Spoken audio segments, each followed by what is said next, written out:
আসসালামু আলাইকুম। আশা করি সকলেই ভালো আছেন। তো আজকে আমি দেশি মুরগির খাবার ব্যবস্থাপনা নিয়ে কথা বলব। আগেই বলে নেই, আমি কিন্তু বড় ধরনের কোনো খামারি না। আমি ছোট্ট খামারি। তো আমি আসলে আমার মুরগিগুলোকে কিভাবে খাবারটা মেইনটেইন করি সেটা নিয়ে কিছু কথা বলব। আর কিভাবে খাবার খরচ হয় আমার, মানে কতটুকু খরচ হয়।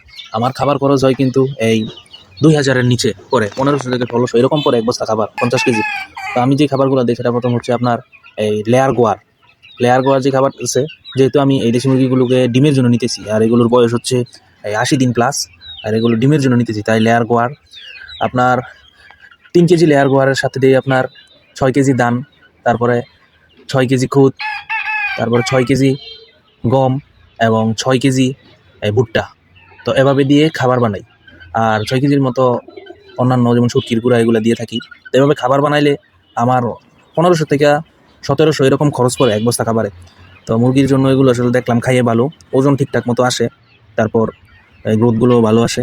আর পাশাপাশি সপ্তাহে ৩ থেকে ৪ দিন আমি বিভিন্ন গাছের পাতা, যেমন সজনে পাতা, তারপর নিম পাতা বা পেঁপে পাতা বা আম পাতা, মানে বিভিন্ন রকম পাতা দিয়ে থাকি, ওষুধি যে পাতাগুলো আছে ওইগুলো। আর পাশাপাশি ঘাস, লতা পাতা এগুলো দিই, ৩ থেকে ৪ দিন দিই। তবে অবশ্যই আমি যে দানাদার খাবারগুলো দিই, তো ওই দানাদার খাবারগুলো ঠিক রেখে, পরিমাণটা ঠিক রেখে তারপরে দিই। আসলে খাবারটা একটু কমায়ও দেই না, বা খাবারটা একটু বাড়ায়ও দেই না। আপনার পরিমাণটা ঠিক রাখি, তারপরে এদেরকে দানাদার খাবারের পাশাপাশি ওই খাবারগুলো দিই। তো এতে করে দেখা যায় আমার ওষুধ খরচ লাগে না, সাদা পানি দিই শুধু।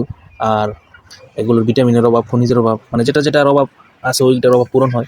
অর্থাৎ আপনার ওই মুক্ত অবস্থায় মুরগি পালন করলে যে পরিমাণ খাবার খায়, তো সবগুলো তো আর আমরা এই বন্ধ অবস্থায় অর্থাৎ আবদ্ধ অবস্থায় পালন করলে তো দিতে পারি না।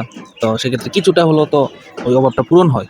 আবার অনেক সময় এই যে এখন যেহেতু বৃষ্টির দিন, দেখা যায় এই ১ দিন ২ দিন পর পর মাটি থেকে আবার উলু বের হয়। তো খামারে লাইট জ্বালাই দিই রাত্রে, ওই খুব মজা করে খায় আর কি। আর আমার খামার যেহেতু ছাদে, পাশে আপনার জঙ্গল আছে, তো সেক্ষেত্রে অনেক ধরনের পোকামাকড় রাত্রে আসলে আসে। তো এখনই কিন্তু আমি আমার এই মুরগিগুলোকে আপনার এই রাত্রে লাইট অফ করে দিই। দেখা যায় ৯টার পরে লাইটগুলো আপনার নিভিয়ে রাখি। তো সেক্ষেত্রে আলো দেই না এরপরে আর। তো মুরগিগুলো আসলে ভালোভাবেই বাড়তেছে, সুস্থ হচ্ছে। আর অনেক ভাই আমাকে পরামর্শ দিতেছেন যে কিভাবে কি করতে হয়, তোদেরকেও ধন্যবাদ।